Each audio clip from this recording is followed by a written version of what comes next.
Alright, so this fool is over there. You see him over there? Trying to get into stuff. Hey! Leave it! Oh, come on. There you go. Good boy. Might have could just use his recall, right? But we've done a couple leave it's with the corrections, right? He's pretty good about it. Depending on what you're trying. I haven't tried it with stuff he finds more valuable. I've just done it with BS stuff. You want to do I don't like doing it with stuff they like anymore. I used to, because that's the way I was taught. Kind of don't like it. I like leaving it for stuff that I really don't want them to have. Especially since I go corrections now. So anyways, I mean, I do the food thing too when they're really young, to condition the word, so to give them a chance not to have a correction. But they're almost always going to need one, right? Hi, buddy. So what is that? That already got me off on a tangent.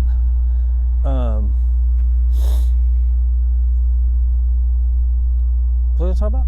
Oh, this walk the other way thing. It's a good backyard exercise. You want to do it with put all the toys up, and you don't have to do it on a long line. I do it on the long line. I probably don't need to do it with him on a long line. Well, maybe so. Out here, because he's still in the kind of follow you around stage, right? Well, not really that much.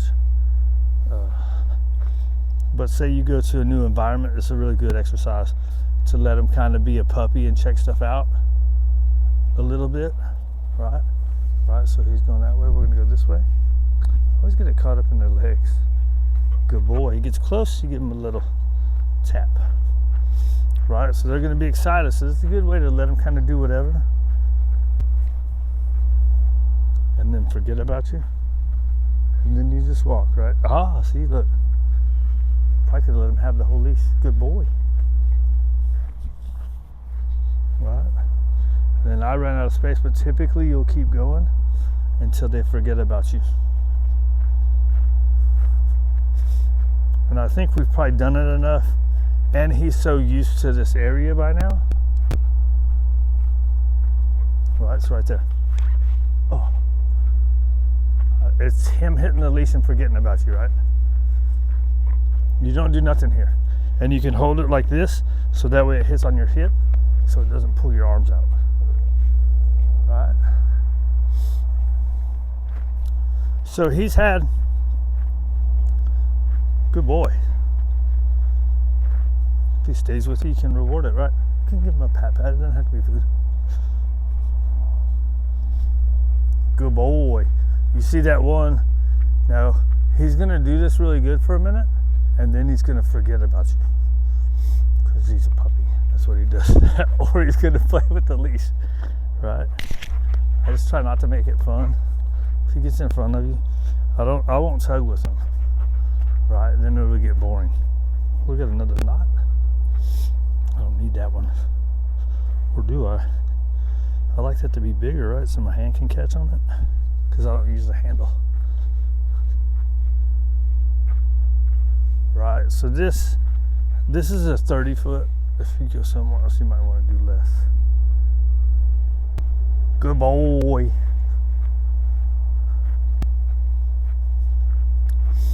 Let's see if he forgets about us going this way. Right, so he forgets about you. Oh, good boy. I should have kept going a little bit. If you go a little bit farther, they'll forget about you, right? I'm trying to stay in the screen thing, right? So he's kind of forgot.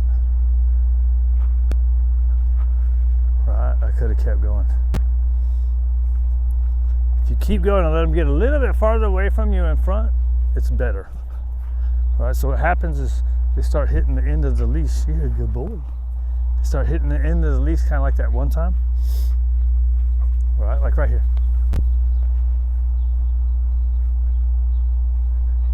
Good boy.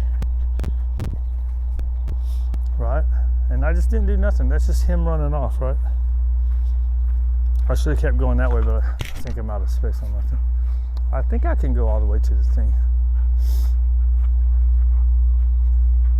No. See, if you just don't make it fun, a lot of times when the dog gets it in their mouth, you want to keep pulling it away from them, and that makes it fun, right? Just let it be, right? He's forgotten about me. If he gets the pressure, you just keep going. Good boy. So when that happens, it's 100% him just not paying attention, right? So there's no arm movement from you. You're just holding on. And he's a strong boy, so see. Oh, good job, buddy. There was something else I was going to talk about in this. And now I forgot. Because I went on a tangent to start with. Oh, I was going to say what we've done so far. Excuse you, pig. They sneak out on old men. Or if I don't stay in what I'm going to say, I'll forget. So, I let him run around with the toys, right? He got to run around and be crazy. Then we went over and we did some recall games. Good boy. See, so say like this is some oddball park, and you've done this for about 5 to 7 minutes. When he starts following you around right there, right, you just keep going. Then you start you can randomize the distance.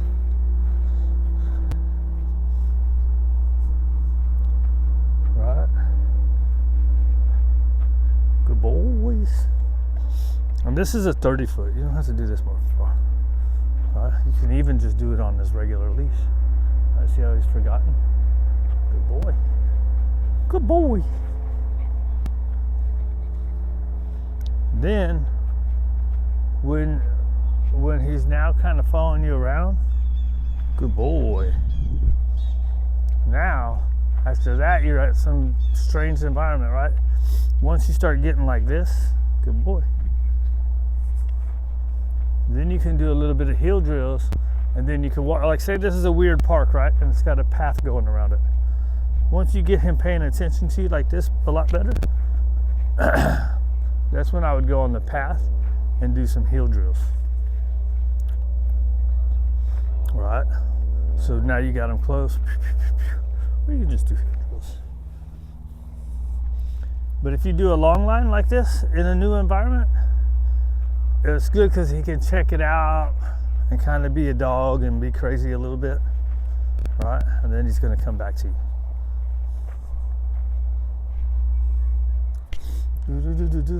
So anyway, say you do some long line work, right? Off out of the way.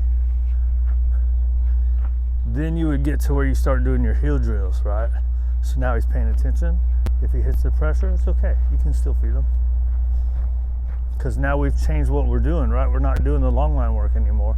Now we're doing the leash work. Good boy. Right? So a lot of times,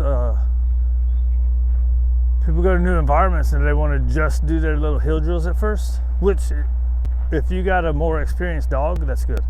This dude, I don't think he's been around a lot, right? Good boy. And he's young, right? So a young dog in a new environment is going to be like, wow, jacked up, right? Let him be kind of jacked up 20 to 30 feet away and then learn to come back to you. Then do your heel drills, right? Say you got an older dog, yeah, go straight into your heel drills, right? And then when you've gone to a place enough, then you can just get there and not even do heel drills and just start walking. Like on other walks, I can bring him out and just walk now because he's been here a while. We've done enough work in this environment, right, buddy? So now we've done heel drills. Right? You do outside turns, inside turns, making figure eights. You do sharp turns.